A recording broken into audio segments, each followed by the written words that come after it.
Hello friends, welcome back to my channel. আমি সঙ্গীতা, চলে এসেছি সঙ্গীতাস ডেলি ব্লগ নতুন একটা ভিডিওর সাথে। এখন বাজে সকাল 7:30। তো এখন উঠে বাবুর টিফিনটাকে বানিয়ে নিলাম। ফ্রেশ হয়ে নেওয়া হয়েছে, তারপরে বাবুর চাউমিন বানানো হয়েছে। বাবুর চাউমিন টিফিনে নিয়ে যাবে, তারপরে বাকি কাজটুকু সারবো।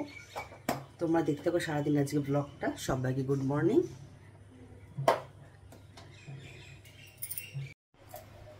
আরে শরীরটা প্রচন্ড খারাপ, বুঝতে পারছি না কেন জ্বর আসছে, মনে হচ্ছে গলামালা খুব ব্যথা। ছেলেকে সকাল টিফিন করলাম, বললাম স্কুলে পাঠাবো। ছেলেও আজকে ভ্যানতারামি করলো, স্কুলে গেল না। তার মধ্যে পাপাও বললো যে থাক, আজ স্কুলে পাঠাতে হবে না, বাড়িতেই থাক, বাড়িতেই পড়াশোনাটা দেখিয়ে দিও, এই বললো। আর এখন এত বেলা হয়ে গেছে, এখন আসলো সব বাজারঘাট, ঘরে কিছুই তেমন ছিল না। তো এখন বাজারঘাট তোমাদের দেখাচ্ছে কি কি আছে, কি কি এসছে, তো দেখতে থাকো। এর মধ্যে মনে হয় সবজি বাজার সব এসছে। এটা কাঁচকলা এনেছে। আচ্ছা, আমি সব নামিনি, তারপর তোমাদের দেখাচ্ছি। আর এর মধ্যে সব মুদিখানা, দেখি কি কি এসছে, তারপর তোমাদের দেখাচ্ছি। তো এখানে দেখো লতি নিয়ে এসেছে, শসা, কাঁচকলা, ঝিঙে, পটল, আলু, টমেটো, পেঁয়াজ, রসুন, আদা, গাটি কচু, উচ্ছে, এইসব নিয়ে এসেছে। আর এদিক থেকে মাসকাবাই টুকটাক, মানে মাসকাবাই ঠিক না, এমনি মুদিখানা, চাল, চিনি, জিরের গুঁড়ো, লঙ্কার গুঁড়ো, এই গোটা লঙ্কা, তেজপাতা, ছাতু। তো এই কটা দিয়ে এখন এই বেলাটা চলুক, তারপরে ও বেলা দেখা যাক, বাজারঘাট করে আনতে হবে। আর এখানে মুড়ি আনা হয়েছে। তো এখন দেখা যাক কী রান্না করা যায়, চিন্তার ব্যাপার। তো সকালে মুড়ি জল খেতে বসে পড়েছি। খেতে খেতেই ব্যাস শরীরটা গেছে খারাপ হয়ে, আর হয়ে গেল 3-4 দিনের রেস্ট, মানে জ্বর, শরীর খারাপ, ডাক্তার দেখানো, এত কিছু। তো ভিডিওটা এখান থেকে আমি অফ করে দিয়েছিলাম, আর করার মতো পজিশন ছিল না। আবার 3 দিন পরে ভিডিও ক্যামেরার সামনে। Hello friends, welcome back to my channel. ওরা তাহলে শুয়ে পড়েছে, বাবা রাত অনেক হয়ে গেছে না। তো আজকে বহুদিন পর ক্যামেরার সামনে আসলাম, আর মুখ চোখের হাল তো বুঝতেই পারছো। সবে শরীর খারাপ থেকে উঠেছি, আর এতই শরীর খারাপ ছিল, কয়েকদিন জ্বরে এত বিছনায় পড়ে গেছিলাম। শুধু আমি নয়, ছেলে পর্যন্ত, ছেলের বাবা, 3 জনাই পুরো ঘরে অসুস্থ।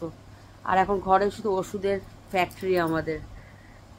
শরীরে এনার্জি নেই। জ্বরটা এখন আমার কমে গেছে, কিন্তু কাশিটা কিছুতেই কমছে না। তো ডাক্তারের কাছে বলেছিলাম, ডাক্তারবাবু বললো যে এখনকার যে ভাইরাসের জ্বরটা হচ্ছে, ওতে কাশিটা সচরাচর কমছে না। তো ছেলে সেদিনকে বাড়াবাড়ি হওয়াতে রাত্রে হট করে সন্ধ্যে 7টার সময় ডাক্তারের কাছে নিয়ে যায় কল্যাণীতে।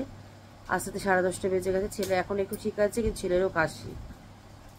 পড়তে গেছিলো, পড়ে ঠোড়ে ছেলে আসলো, এসেছে অনেকক্ষণ, ওই বসে বসে মোবাইল দেখছিল। আর আমি এখন এক লজেন্স তো খেলে পাপা। আচ্ছা, কাটে আসো। তো এখন ওই ওবেলার যা আছে ওদের হয়ে যাবে। আমি সন্ধ্যাবেলা একটু ফুচকা খেয়েছিলাম। জ্বরের মুখে না, ভেতরে না, জিভের ভেতরে কি জানি কি হয়েছে, ছাল ঠাল কেমন যেন উঠে গেছে। কিচ্ছু খেতে পাচ্ছি না, খেলেই ঝাল লাগছে। তাই ফুচকা খেতে ইচ্ছে করছিল, ফুচকা খেয়েছি। খাওয়ার পরে পেটটা ভরে গেছে, আর রাতে কিছু খেতে ইচ্ছা করছে না, ওষুধপত্র খেয়ে নেবো। আমার শরীর খারাপ কমবে? এটা এমনি চকলেট বাবা। আসো এদিকে, আমার সামনে আসো, তোমার অনেকে দেখেনি অনেকদিন, আসো।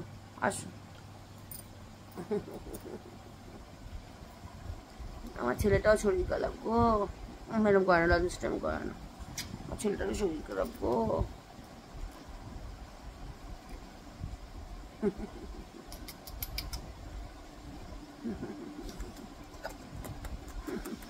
তো যাই হোক, ওর বাবার আসে রাত হবে একটু বলে দিল, তা রাত করেই খাবার করবো। তো ওবেলা যেহেতু বলেছিলাম টুকটাক খাবার দাবার রয়েছে, রাতে রুটি খাবে ওর বাবা। তাই জিজ্ঞেস করলাম যে কী দিয়ে খাবে, বললো একটুখানি বাটি চচ্চড়ি করে দিতে আলুর। তো ওটাই করা মানে বসিয়ে দিয়েছি, হয়ে গেছে বলতে গেলে। 11:30 বাজতে গেল, 11:20 বাজে। আর বিছনা সব পয়সা বললাম না, কাজের কোনো এনার্জি পাচ্ছি না। কাজ করতে হয় তাই কাজ করছি গায়ের জোরে জোরে। কাকিমা রয়েছে কাজের, কাকিমা অনেক হেল্প করছে, তবু যেন নিজের কাজ তো কত একটা মানুষকে বলা যায়, প্রচুর কাজ হচ্ছে এখন। আর কাকিমাও অনেক কিছু হেল্প করে দিচ্ছে, অনেকে অনেক হেল্প করছে, হাজব্যান্ডে প্রথম দিন রান্না করেছে, শাশুড়ি তারপরে দিন রান্না করেছে, এইভাবে চলছে। এবার কতক্ষণ আর একে ওকে তাকে বলা যায়, তা নিজের কাছে নিজেকে করতে হবেই। দেখো 2 মিনিট ধরে বকবক করেই যাচ্ছি। বিছনাটার হাল দেখবা, দেখো কি অবস্থা। এখন বিছনা করে তারপরে দেখি ছেলেকে কিছু খাওয়াতে বসতে হবে, সকালবেলা ছেলে স্কুলও রয়েছে। আর সামনে এক্সাম, কিচ্ছু করা নেই, প্রচুর দিন ছেলের কামাই হয়ে গেল। আমি সচরাচর কামাই করি না, কিন্তু 2 মাস ধরে এত পরিমাণে ভুগছি, ছেলেও ভুগছে আমিও ভুগছি, স্কুল ঠিকমতো পাঠাতেই পারছি না। আর ওই ছেলেটা ট্রেন কী বলে, একটা প্লে কি টয় হাউস অর্ডার দিয়েছিল ওর বাবা, ছেলে বায়না করছিল বলে তা দিয়ে গেছে, ঘরের কাছে সে ধমকেত্তি পড়ে রয়েছে। এমনি ঘরে নরঞ্চরণের জায়গা নেই, ওষুধপত্রের ফ্যাক্টরি, তার মধ্যে আবার ওই একখানা ঘর, তারা তোমাদের দেখাচ্ছি। দেখো কী অবস্থা, ঘরের মাঝখানে আর একটা ঘর। আর ওই দেখো ড্রেসিং টেবিলের সামনে শুধু ওষুধের ডিপার্টমেন্ট, এখানেও দেখো কিছু ওষুধের ডিপার্টমেন্ট, এত চারিদিকে ওষুধপত্র, কখন ছেড়ে কোনটা যে খাচ্ছি নিয়েই জানি না। দেখো কি অবস্থা। এখন টুকটাক করে এই ঘরটা একটু গুছিয়ে নিয়ে,